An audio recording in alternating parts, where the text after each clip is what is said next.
Sus crímenes contra las menores horrorizaron al mundo. Es alguien a quien le gusta hacer daño. Daño mental y daño físico. Su detención hizo estallar protestas que llevaron a su país natal, Bélgica, al borde de la revolución. Se nos dijo, desde hoy detienen sus investigaciones. Y eso fue todo. Su oscuro pasado alimenta teorías conspirativas hasta el día de hoy. Había un sentimiento de incredulidad, de sublevación. Esta es la espeluznante historia del monstruo de Bélgica. ¿Quién era? ¿Cómo fue capaz de secuestrar, violar y asesinar a niñas justo delante de las narices de la policía de este país europeo moderno? ¿Alguien lo protegía? ¿O se benefició de una lista de errores judiciales? No creo que haya ni una sola persona en este país que conozca toda la historia.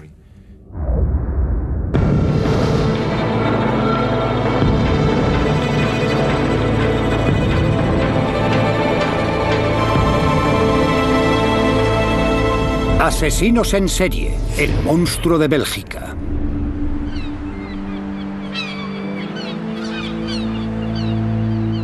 En agosto de 1995, Anne Marshall, de 17 años, y su amiga Eve Lambrecht, de 19, van de acampada con un grupo de amigos a Blankenberge, en la costa belga del Mar del Norte. A pesar de los reparos del padre de Anne, Paul. Era la primera vez que se iba de vacaciones sin ningún padre. Hablamos de ello con ella y dijo: papá, casi tengo 18. Y después mi mujer dijo: bueno, en algún momento tendremos que dejarla ir. Durante las vacaciones, Anne y Eve asistieron a un espectáculo de hipnosis. Cuando estaban sobre el escenario fueron filmadas por un espectador.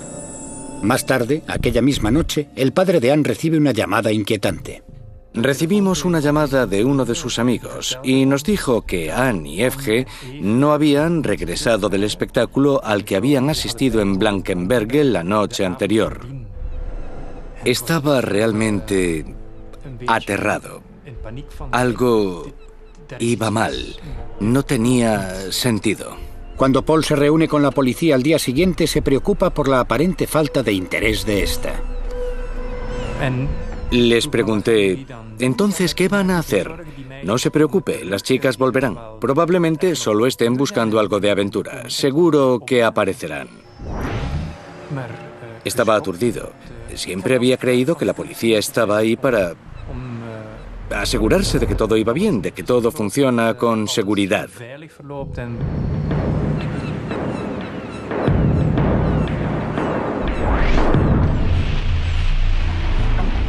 Paul Marshall vuelve a casa y comienza su propia campaña para encontrar a su hija. No habían hecho carteles ni habían empezado la búsqueda, lo hicimos nosotros mismos. No es el único padre buscando a una niña desaparecida ese verano en Bélgica. Solo 8 semanas antes de la desaparición de Anne y Eve, Melissa Russo y Julie Lejeune, ambas de 8 años de edad, desaparecieron de un parque cercano a sus casas en Gras-Sologne, a unos 150 kilómetros al sur de Blankenberge. La policía había hecho pocos progresos en su localización. El periodista Douglas de Koning ha escrito sobre el impacto de las niñas desaparecidas a lo largo de los 90.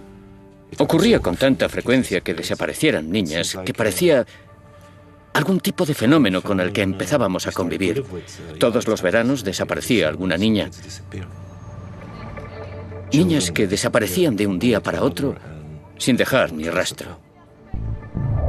Algunos políticos, como Vincent de Crolly, también empiezan a preocuparse. La desaparición de una niña era considerado por las autoridades penales como un problema ordinario y recibía el tratamiento de un robo ordinario. El protocolo dominante de la policía de Bélgica era simplemente esperar 48 horas, dando prioridad a la teoría de que simplemente se habían escapado. No obstante, las primeras horas son cruciales. Los estudios reflejan que el 91% de los niños secuestrados son asesinados en las primeras 24 horas. En Bélgica, normalmente, durante las primeras horas, la policía le dice a los padres: gracias, hemos tomado nota de la denuncia por desaparición, pero por favor, vuelvan dentro de unas horas o de unos días. Han pasado 6 meses y las niñas no han aparecido. Parece que la policía no tiene pistas ni indicios de si están vivas o muertas. Los padres desesperados continúan con sus campañas, pero lentamente la esperanza se va desvaneciendo. Solo a finales de febrero del año siguiente, solo en aquel momento, empecé a considerar que quizá estábamos buscando a niñas muertas. Con 4 niñas desaparecidas sin dejar rastro, ¿están otras niñas en peligro? Algunas están siendo acechadas. Pronto, más niñas desaparecerán.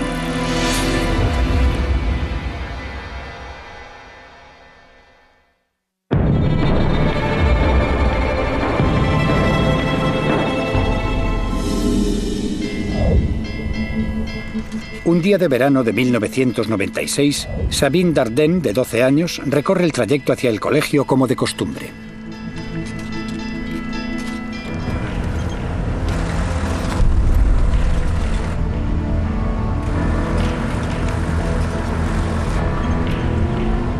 Esa.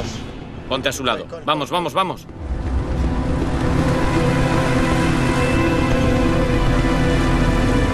La cojo.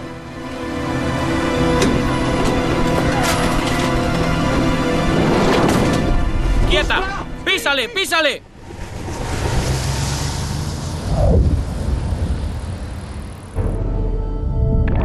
Cuando Sabine desaparece, se convierte en el último caso destacado de niñas desaparecidas de aquel año. En respuesta a la creciente preocupación, las autoridades crean la Unidad de Personas Desaparecidas para coordinar las distintas investigaciones. Entre los investigadores se encuentra Albert Prim. No teníamos ninguna pista relacionada con algún criminal conocido.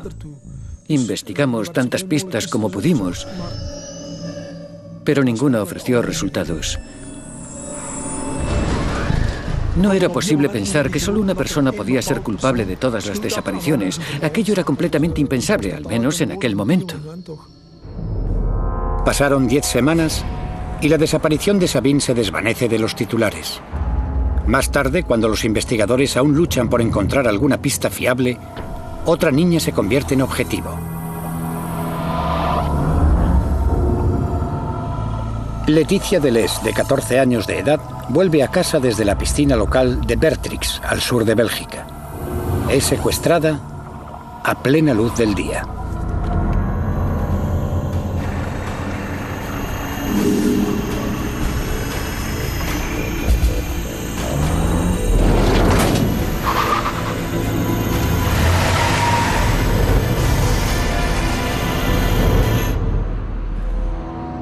Con 6 niñas desaparecidas, hay una gran presión popular para obtener resultados. Michel Desmoulins, un investigador de la pequeña ciudad de Dinant, es uno de los agentes adicionales encargados de la búsqueda de Leticia. El 9 de agosto de 1996, el día de la desaparición de Leticia, me llamaron, al igual que a otros investigadores, para participar en la búsqueda relacionada con esta desaparición, ya que las pesquisas habían dado hasta el momento un montón de datos que debían ser comprobados. Después de 2 o 3 días de búsqueda, aún no habíamos encontrado a Leticia, pero habíamos conseguido algunas declaraciones que nos parecían interesantes. Una era la declaración de un residente del lugar que había visto un vehículo sospechoso en el pueblo. Pudimos obtener parte de la matrícula de la furgoneta, de una furgoneta blanca. También obtuvimos una buena descripción de ella.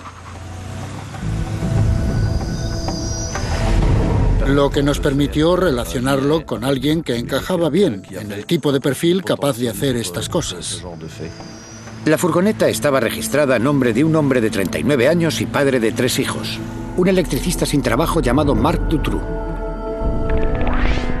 Desmoulins detuvo a Dutroux para interrogarlo, así como a su mujer, Michelle Martin, y a su socio, Michel Lelièvre. Empecé dirigiendo el interrogatorio del sospechoso. Siempre me acerco al sospechoso del mismo modo, es decir, intento congeniar con la personalidad a la que me enfrento. ¿Ha visto el telediario de hoy? No sé lo que pasa en Bélgica. No tengo televisión. ¿Conoce a alguna persona que se llame Leticia? No. ¿Alguna vez fue a Bertrix? No lo sé. Leticia lleva 6 días desaparecida. Estadísticamente, sus oportunidades de sobrevivir son escasas. Dado que Dutroux no colabora, Desmoulins y su equipo se centran en los otros dos sospechosos bajo custodia. Michel Lelièvre, que ha estado dando tumbos por la vida y es heroinómano, ha estado ayudando a Marc Dutroux y se derrumba en el interrogatorio. Me dijo, la he visto. Iba en la misma dirección que la furgoneta. Cuando pusimos el coche a su lado, abrió la puerta y después la metió dentro. Ella gritó una vez. La mujer de Dutroux, Michelle Martin, también confiesa e intenta distanciarse de su marido. Me siento avergonzada por mi marido. Estoy atónita por los actos cometidos por mi marido. Conduje el vehículo hasta Marcinelle. Marc siempre estuvo detrás con la chica. La confesión de Michel Lelièvre implica que ahora el inspector Desmoulins sabe quién ha secuestrado a Leticia, pero desconoce si sigue con vida. Cuando estás buscando una víctima, esperas poder encontrarla con vida, por tanto intentas mantener una posición firme. Lo sabemos todos, señor Dutroux. Queremos que nos lleve a Marcinelle y nos muestre lo que le hicieron a Leticia. Pero no está preparado para lo que sucede después. ¿Sabes una cosa? Puedo darte 2 niñas. Detrás de mí había un cartel de la desaparición de Sabine.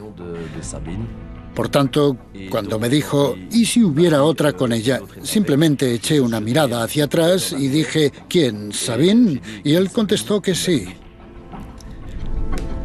Tengo que reconocer que cuando recuerdo eso, todavía se me encoge el estómago. Armado con la importantísima información de la supuesta localización de las 2 chicas desaparecidas, los investigadores llevan rápidamente a Dutroux a una casa en Charleroi, donde él declara que estaban encerradas. La única esperanza de Desmoulins es que las niñas estuvieran aún con vida. Estaba bastante seguro de que me había dicho la verdad, pero al mismo tiempo pensaba que era casi imposible que las niñas pudieran encontrarse allí.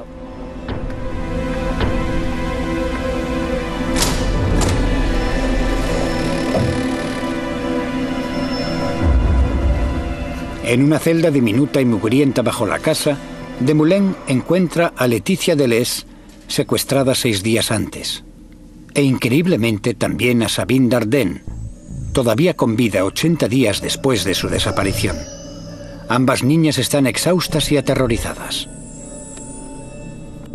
Cuando descubres algo así, sientes todo tipo de emociones. Estás feliz, estás enfadado, crees que es imposible, sientes náuseas.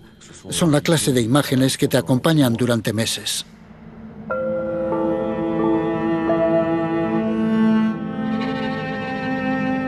Ante la atenta mirada de los medios de todo el mundo, las 2 niñas ven la luz del día por primera vez desde su secuestro.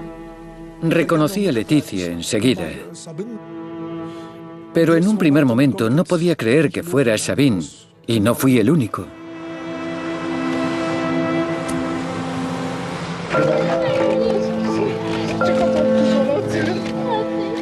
El mundo es testigo de las escenas desgarradoras de los padres reuniéndose con sus hijas a las que creían muertas.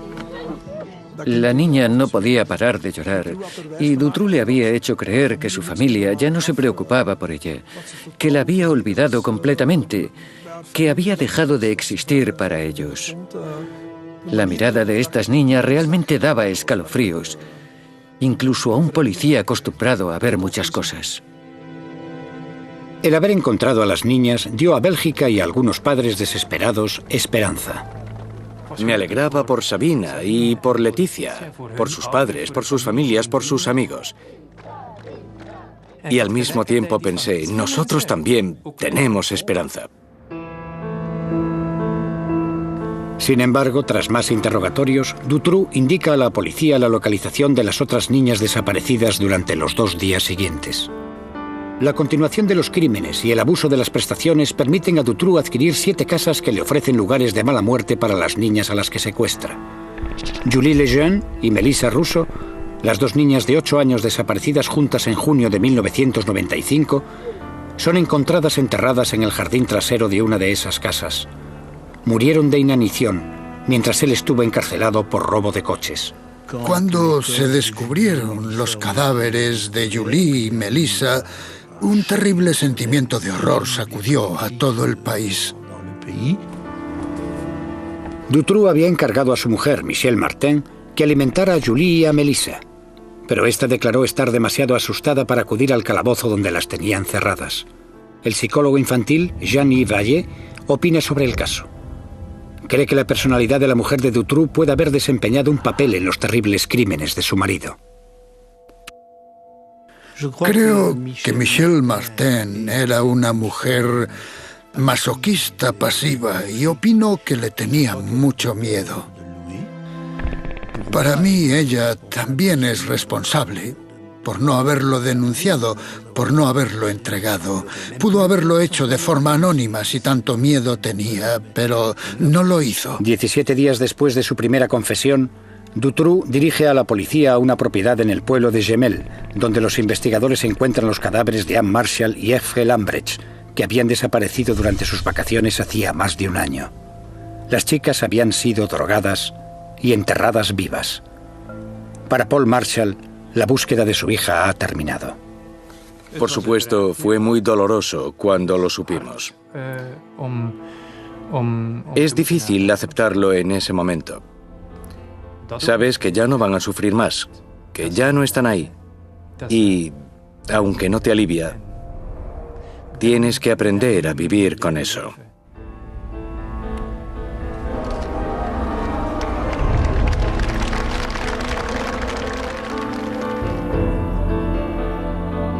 Se han encontrado a las 6 chicas desaparecidas. Bélgica lucha para aceptar la tragedia.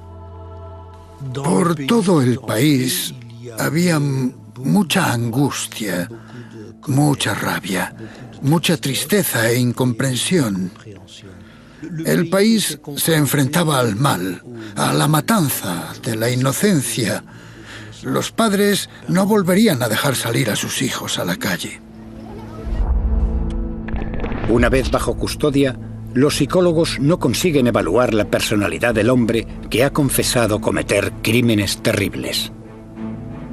Mis colegas que lo evaluaron lo definieron como un psicópata pervertido, pero no esencialmente un pedófilo, ya que para él las niñas no eran un objeto exclusivo de deseo, eran un objeto, entre otros. Pronto se determinó que la naturaleza psicópata de Dutroux podría tener origen en una infancia turbulenta y sin amor, que lo llevó a cometer delitos menores y a vender su cuerpo a hombres mayores durante su adolescencia. Se crió en el entorno familiar típico de los psicópatas. Una madre muy dominante, un padre muy agresivo, una pareja muy egoísta. Como resultado tenemos a un joven Marc Dutroux muy egoísta. Pero para comprender completamente con quién estaban tratando, los investigadores hablan con Sabine Dardenne, quien había sobrevivido 11 semanas en las garras de Dutroux. Con su testimonio, empezaron a construir el perfil del hombre cuyos crímenes habían horrorizado al mundo.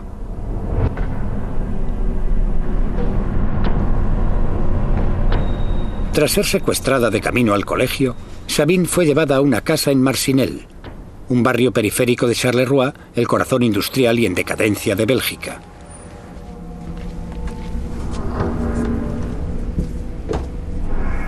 Su captor drogó a Sabine, la llevó escaleras arriba al primer piso y la encadenó a la cama. Dutroux le contó una elaborada historia que explicaba por qué había sido raptada. Él le explicó que había sido raptada para pedir un rescate, pero sus padres se habían negado a pagar el rescate y las personas que le habían encargado secuestrarla le habían dado la orden de ejecutarla. Pero, dado que él era muy bueno, había decidido protegerla.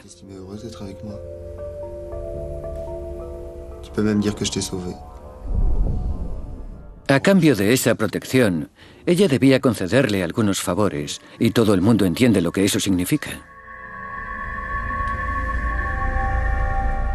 Encerrada y sola, Sabine Dardenne fue violada repetidas veces por su captor, o en palabras de este, por su salvador. Es alguien a quien le gusta hacer daño. Es alguien a quien le gusta practicar todo tipo de manipulación mental, causar daño mental y daño físico.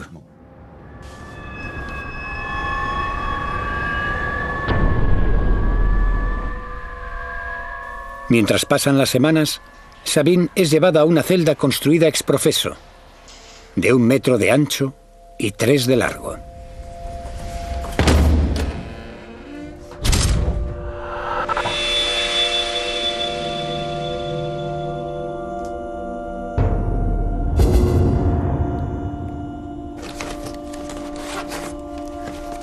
Ella guardó un diario y cada día escribía en él una nota. Trazaba una cruz cuando Dutroux había abusado de ella. Una cruz significaba que le había hecho daño. 2 cruces significaban mucho daño.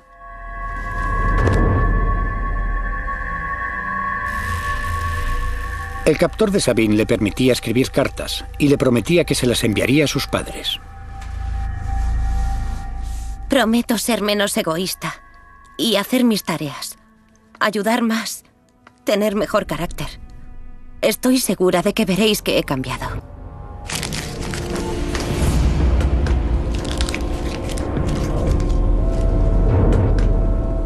Pero las cartas nunca se enviaron. Creo que la mayoría de los niños interpretan la ausencia de rescate como una señal de que los padres ya no se preocupan por ellos. Forma parte de la ingenuidad de los niños. Por favor, pensad detenidamente en lo que he dicho. No puedo continuar así mucho tiempo más. No obstante, el testimonio de Sabine también puso de manifiesto muchas preguntas. ¿Cómo pudo Marc Dutroux operar con tanta libertad y durante tanto tiempo? ¿Pudo la policía haberlo detenido antes? ¿Se pudieron haber salvado vidas? A medida que salían más detalles escalofriantes, el mundo observaba con horror cómo la sociedad belga se acercaba al colapso.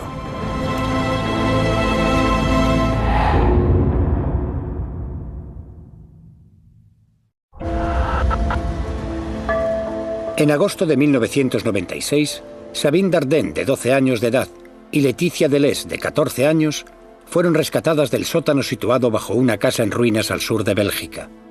Laetitia había estado encerrada 6 días y Sabine, 79. Pero aunque ellas sobrevivieron, 4 chicas habían perecido en manos de su captor, Marc Dutroux. Durante los meses siguientes, salen a la luz una serie de revelaciones devastadoras sobre el pasado de Dutroux y su relación con las autoridades del país. Los belgas caen horrorizados en la cuenta de que la policía lo podía haber detenido mucho tiempo antes, salvando posiblemente las vidas de las otras 4 niñas.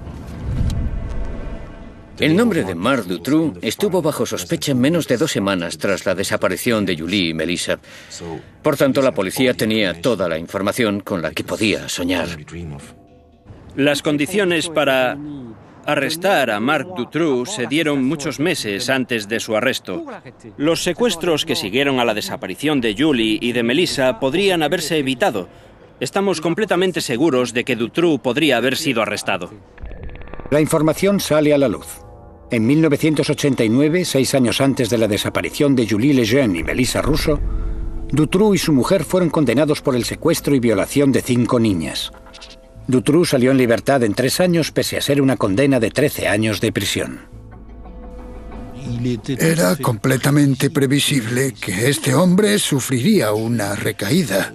Era una bomba de relojería, una poderosa bomba de relojería. Desde su puesta en libertad en 1992, estuvo enviando señales luminosas. Un informador de la policía declaró que Dutroux le había pedido ayuda para secuestrar a una niña.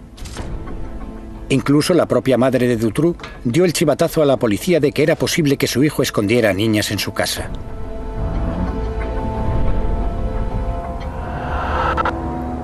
Finalmente, en agosto de 1995, la policía lo puso bajo vigilancia en una operación llamada Otelo.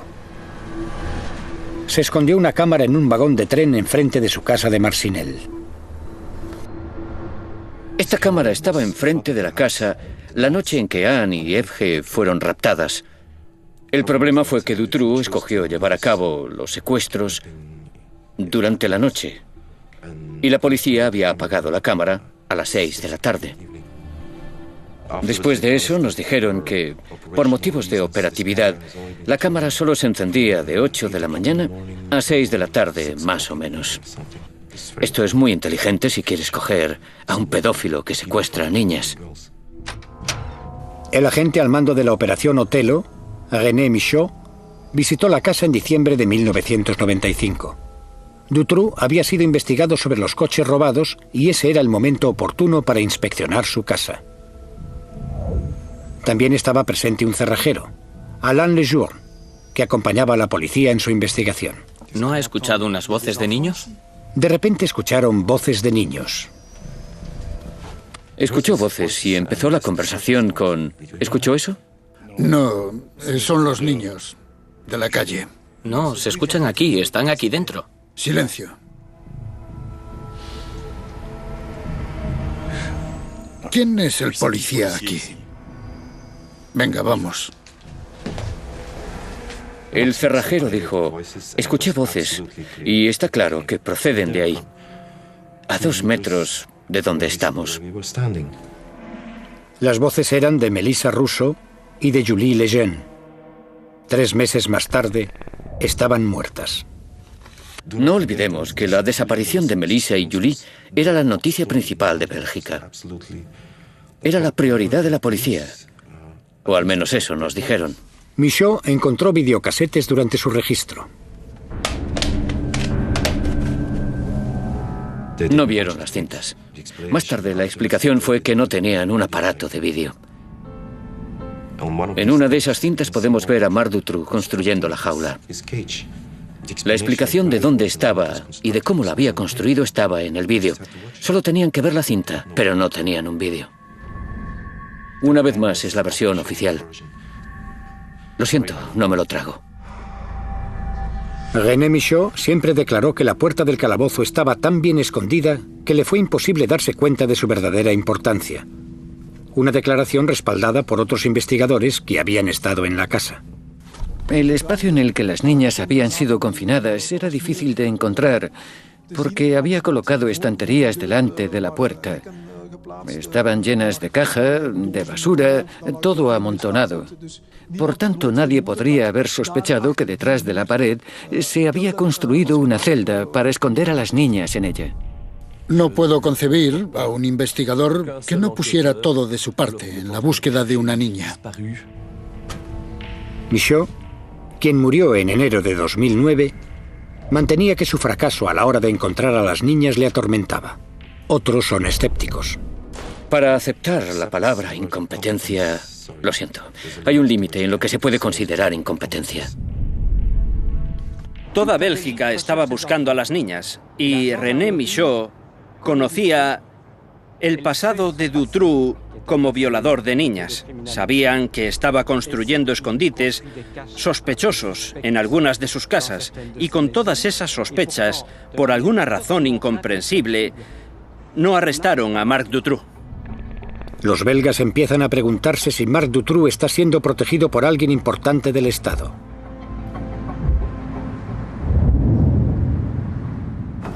Mientras se encuentra bajo custodia, el propio Dutroux aviva las llamas de la conspiración con una declaración controvertida que cambiará para siempre la percepción global del caso. Expone que forma parte de una red nacional de pedofilia cuyos tentáculos se alargan hasta lo más alto de la sociedad belga. La preparación del caso contra Dutroux se le asigna al juez de instrucción Jean-Marc Connerot. Este está decidido a encontrar la verdad. Connerot arresta a los socios de Dutroux.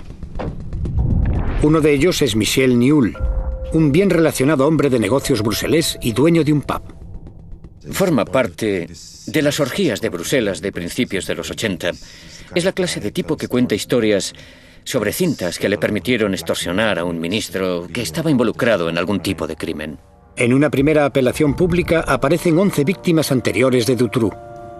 Se les conoce como las testigos X, y a cada una se le da un nombre en clave. Regina Louf es X1.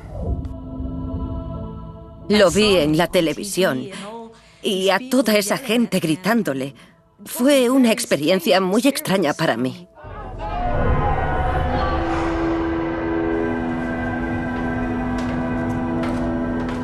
Regina Louf, hoy madre de 4 hijos, reconoce a Marc Dutroux y a Michel Nihoul de su infancia. Mi madre tenía un novio y este me alquiló a otro hombre en una especie de red de prostitución y allí conocí a Nihoul.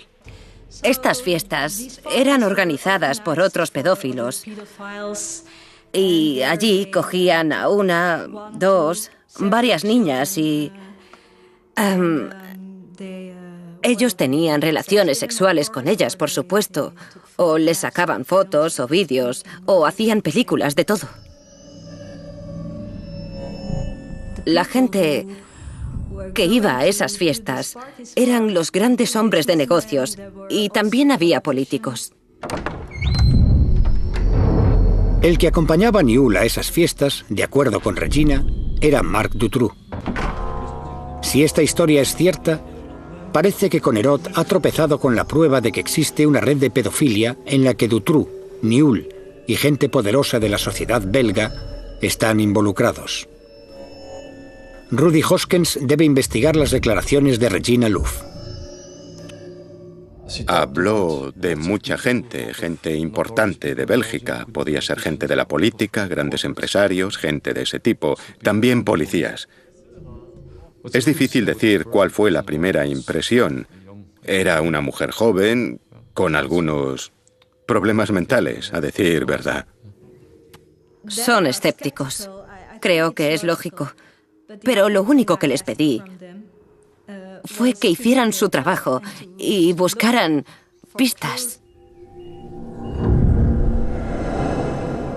Después, Regina Louf proporcionó multitud de detalles sobre el asesinato sin resolver de Christina Van Ges, de 15 años, cuyo cadáver fue encontrado en una granja abandonada a las afueras de Bruselas en 1994.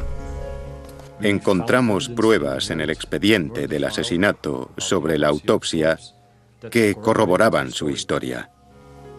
La forma en que la ataron, con las manos en la espalda y todas las cosas que le hicieron a la víctima. Y había algunos aspectos de los que ella habló que no habían estado a disposición pública sobre el asesinato y que ella nos dijo. La información que dio Regina Louf sobre el asesinato de Van Ges persuadió a Hoskens de que quizá había algo de verdad en el resto de la declaración. Si existe solo el 10 o el 20%, para mí está claro que merece la pena investigarlo. Pero las implicaciones de este testimonio también están claras. Una red de pedofilia de clientes ricos y criminales protegidos por las autoridades. Si ella tiene razón sobre el crimen, el móvil y el modo en el que se cometió, existe un gran peligro. Ella debía estar en lo cierto acerca del sospechoso. Creo que la gente de cierto nivel tenía miedo de eso.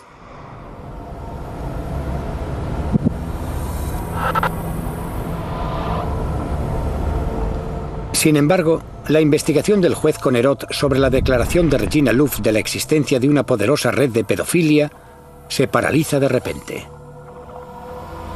En octubre de 1996 es apartado del caso. Sus superiores del Ministerio de Justicia consideran que su presencia en una cena organizada por las familias de las víctimas supone un conflicto de intereses.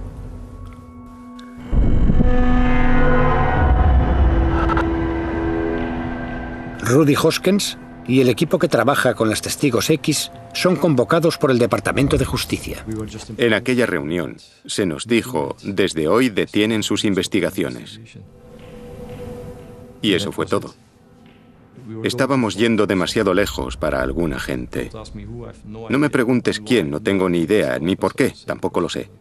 Todavía me hago las mismas preguntas. Debimos tocar algo que no debía salir a la luz. La destitución de Conerot tiene un efecto devastador en la confianza de la opinión pública en la investigación contra Dutroux. Llevo 15 años cubriendo las investigaciones criminales de este país. Puedo dar cientos de nombres de jueces que han cenado con las víctimas, con los abogados de los principales sospechosos. Eso sucede todo el tiempo. Siempre creí en Conerot. En mi opinión, aquello apestaba y todavía apesta. Cientos de miles de belgas están de acuerdo. El 20 de octubre de 1996, el escándalo nacional termina en una gigantesca marcha organizada por las familias de las víctimas de Dutroux. Había un sentimiento de incredulidad, de sublevación. El sentimiento de que aquello no podía continuar así. 300.000 personas se manifestaron en Bruselas. Los trabajadores de todo el país se pusieron en huelga y los bomberos dirigieron sus mangueras a los edificios del gobierno para limpiar simbólicamente la corrupción oficial. Bélgica estaba al borde de la revolución.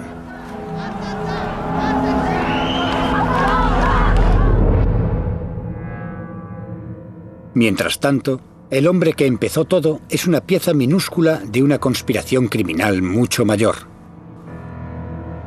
Y las víctimas que sobrevivieron se preparan para el día del juicio. No sufrí un ataque de nervios cuando me liberaron de las garras del monstruo a los 12 años. Pero cuando cumplí los 20, a mis nervios les esperaba otra difícil prueba. Estar cara a cara con Marc Dutroux.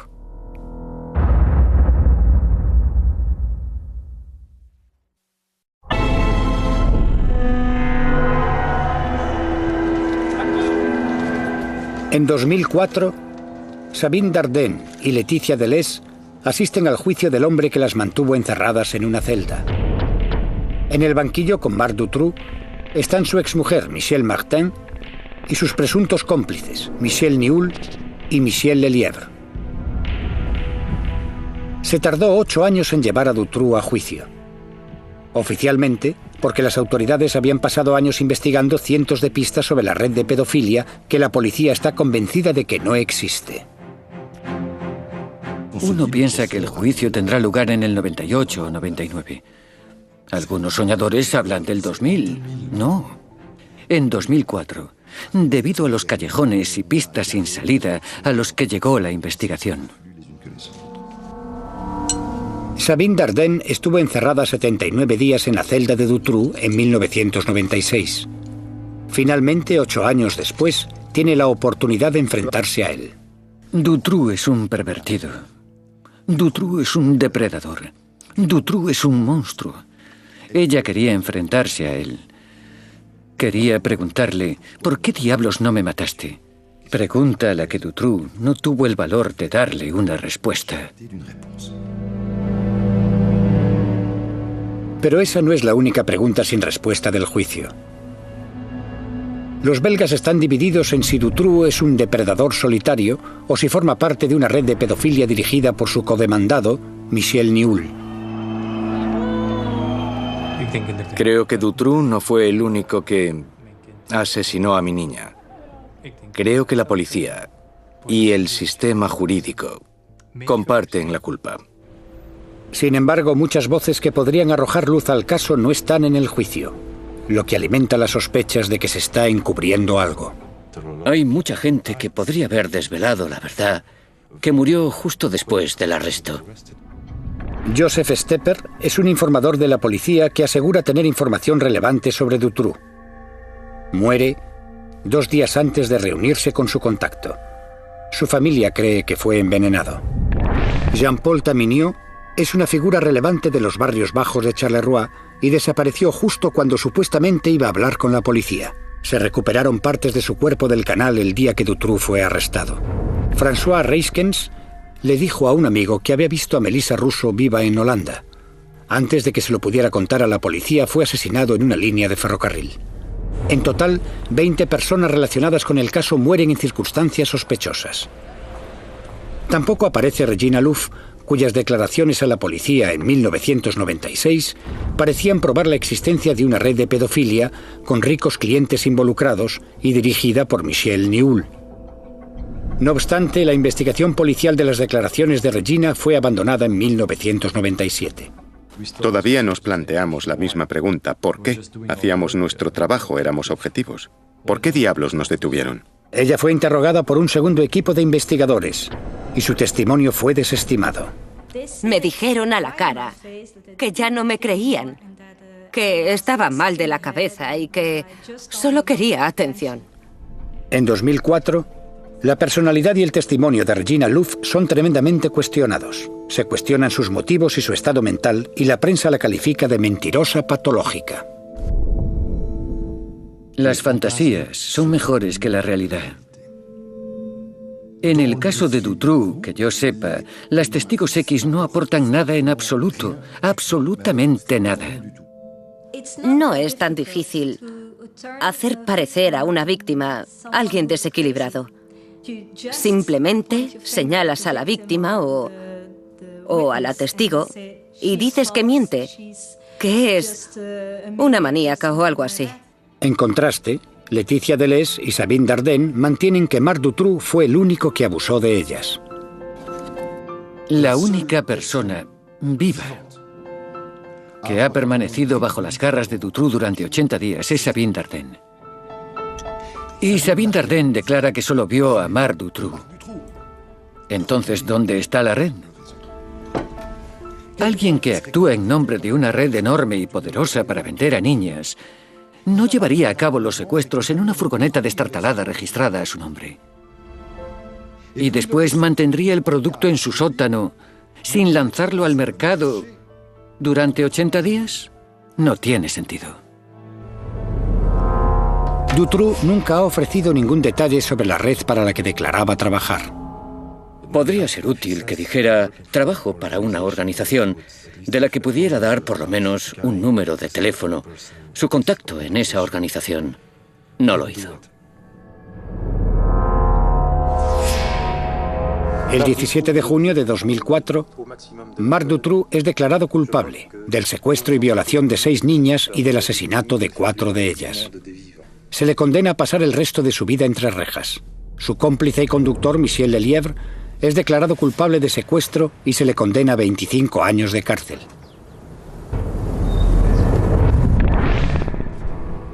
La exmujer de Dutroux, Michelle Martin, es declarada culpable de conspirar en los secuestros y se le condena a 30 años de prisión.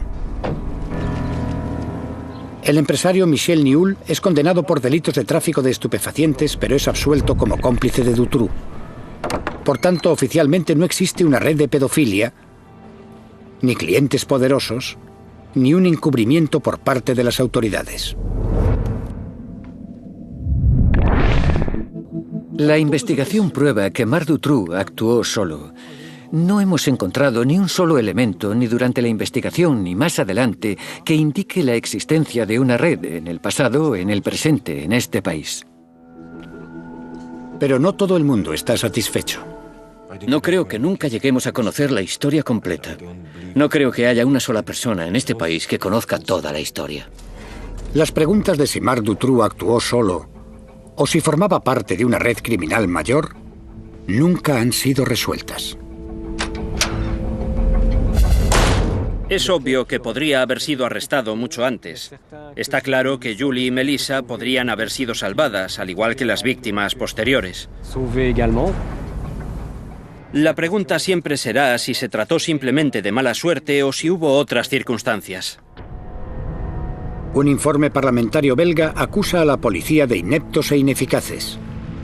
Pero incluso semejantes hallazgos condenatorios proporcionan poca claridad al caso que llevó al país al borde del desastre. Antes decía que quería saber la verdad. Ahora digo que quiero llegar lo más cerca posible de la verdad porque no se nos permite conocerla.